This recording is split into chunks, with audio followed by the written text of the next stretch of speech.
Hello, नमस्ते बच्चों, कैसे हैं आप सब। आज हम कक्षा चौथी विषय परिसर अध्ययन 2 पाठ 8 आंतरिक शत्रुओं पर नियंत्रण इस पाठ की जानकारी प्राप्त करेंगे। परंतु बच्चों, अगर आपने अभी तक मेरे चैनल को सब्सक्राइब नहीं किया है तो मेरे चैनल को सब्सक्राइब करें और बेल आइकन पर प्रेस करें ताकि आपको मेरे वीडियो के नोटिफिकेशन आते रहें और अगर आपको नए और पुराने पाठों की जानकारी प्राप्त होती रहे। और पाठ समझने के लिए वीडियो को अंत तक देखें। वीडियो पे लाइक, शेयर और कमेंट जरूर करें। तो चलिए पाठ का शुरुआत करते हैं। बच्चों, पिछले पाठ में हमने स्वराज्य के प्रारंभक इस पाठ का अध्ययन किया था। अब हम आंतरिक शत्रुओं पर नियंत्रण इस पाठ की जानकारी प्राप्त करेंगे। किस प्रकार शिवाजी महाराज ने अपने शत्रुओं पर नियंत्रण प्राप्त किया, इसकी जानकारी हम इस पाठ में करेंगे। शिवाजी महाराज के चारों ओर 12 मावल के मावले इकट्ठे हुए। शिवाजी महाराज जो कहते वो वही करते। ऐसा मानते थे, जीना है तो स्वराज के लिए और मरना है तो स्वराज के लिए। वे सीधे साधे मराठा थे। शिवाजी महाराज उन्हें प्राण प्रिय थे, परंतु ऐसा भी कुछ लोग थे जिन्हें शिवाजी महाराज के कार्य से ईर्ष्या होती थी। ईर्ष्या अर्थात बच्चों जलन होती थी। ऐसे लोगों पर नियंत्रण रखना शिवाजी महाराज के लिए आवश्यक हो गया था। खंडू जी और बाजी घोरपड़े नामक मराठा सरदार आदिल शाह की नौकरी में थे। आदिल शाह ने उन्हें शिवाजी महाराज के विरुद्ध भड़काया। कोंडाणा प्रदेश में उन्हें अपनी बड़ी अराजकता फैली। बच्चों, मैंने पहले भी वीडियो में आपको बताया है, अराजकता अर्थात जहाँ पर राजा ना हो, जहाँ पर राजा होते हैं परंतु वह अपने ही भोग विलास में लगे रहते हैं और अपने प्रजा की चिंता नहीं करते। मगर शिवाजी महाराज का दल ऐसा नहीं था। शिवाजी महाराज उनकी दाल नहीं गलने देते थे। उन्होंने उन्हें वहां से मार भगाया। फलटन के बजाजी नाइक निम्बालकर शिवाजी महाराज के साले थे।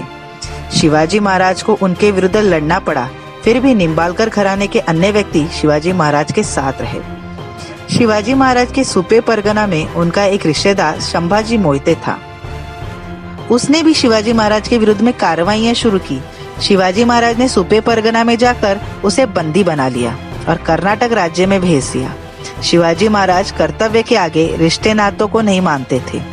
शिवाजी महाराज के कार्य की महानता को सभी मावलों ने स्वीकार किया। उनका नाम चारों ओर गूंजने लगा। शिवाजी महाराज प्रजा के राजा बन गए, किंतु यह बात कुछ लोगों की आंखों में खटकती थी। जावली के मोरे ऐसे लोगों में से एक थे। मोरे जावली के जागीरदार थे। उनकी जागीर रायगढ़ से कोयना घाटी तक थी।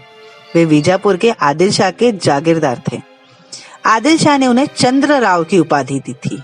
जावली में बड़े घने जंगल थे। वहां दिन में भी सूर्य की किरणें का प्रवेश नहीं होता था।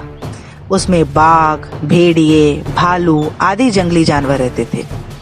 मोरे की जावली मतलब बाघ का जाल ही था बच्चों। इस कारण कोई भी मोरे को छेड़ने की हिम्मत नहीं करता था। लेकिन यह साहस वीर शिवाजी महाराज ने कर दिखाया।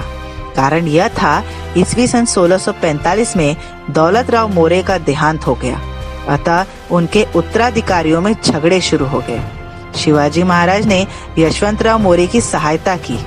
उनकी सहायता से यशवंत राव मोरे जावली की गद्दी पर चंद्र राव के रूप में बैठे।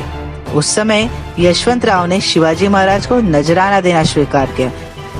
उनके कार्य में सहायता देना भी स्वीकार किया, परंतु गद्दी पर बैठते ही वह सब कुछ भूल गया।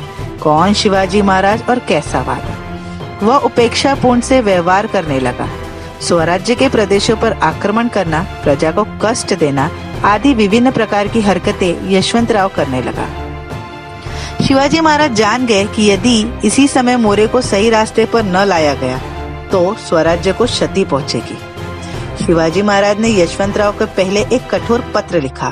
आप स्वयं को राजा कहलवाते हैं, राजा तो हम हैं। भगवान शंकर ने हमें राज्य दिया है, इसलिए आप अपने आप को राजा न कहलवाएं। बच्चों, शिवाजी महाराज ने पहले उन्हें डराया धमका नहीं, पहले उन्हें समझाया और कठोर रूप से एक पत्र लिखा और यह वाक्य उस पत्र में लिखा। यशवंत राव मोरे ने उद्दंडता से उत्तर दिया। उद्दंडता अर्थात बदतमीजी से। आप कल राजा बने हैं, आपको राज्य किसने दिया? जावली आओगे तो उलझन में फंस जाओगे। हमें ईश्वर की कृपा से आदिल शाह ने राजा की उपाधि, छत्र चामर और सिंहासन मेहरबान होकर दिया है। यदि आप यहाँ आएंगे तो परिणाम बुरा होगा, ऐसा धमकाया यशवंत राव मोरे ने। शिवाजी महाराज ने उन्हें चेतावनी दी। जावली छोड़कर राजा की उपाधि और छत्र चामर फेंक कर रुमाल से हाथ बांधकर मिलने और हमारी सेवा करने के लिए चले आओ। इतने पर भी यदि गद्दारी करोगे तो मारे जाओगे। जावली के चारों ओर घना जंगल था। रायरी का किला जितना कठिन था, मोरे के पास आदमी भी बहुत थे। जावली जितना सरल न था। पूरी तैयारी के साथ शिवाजी महाराज ने जावली पर आक्रमण किया। लगभग 1 महीने तक यशवंतराव लड़ता रहा, लेकिन उसके बहुत से सैनिक मारे गए। अंत में वह अपने बेटों को लेकर रायरी के किले में भाग गया। शिवाजी महाराज ने जावली को जीत लिया और रायरी की ओर बढ़े। शिवाजी महाराज ने रायरी के किले को घेर लिया। यशवंतराव 3 महीने तक पूरी शक्ति के साथ लड़ता रहा, परंतु अंत में उसे आत्मसमर्पण करना पड़ा। जावली की विजय बड़ी महत्वपूर्ण थी।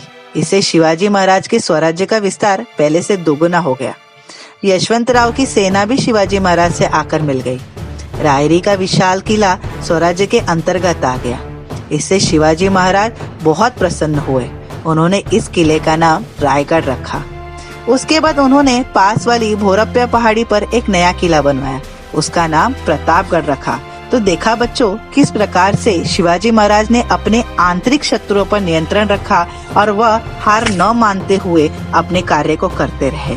उम्मीद है आपको यह पाठ समझ आया होगा, और अगर आपको यह पाठ अच्छा लगा तो वीडियो पे लाइक, शेयर और कमेंट जरूर करें। और आपने अगर अभी तक मेरे चैनल को सब्सक्राइब नहीं किया है तो मेरे चैनल को सब्सक्राइब करें और बेल आइकन पे क्लिक करें, ताकि आपको मेरे वीडियो के नोटिफिकेशन मिलते रहें और आप नए और पुराने पाठों की जानकारी प्राप्त कर सकें। धन्यवाद।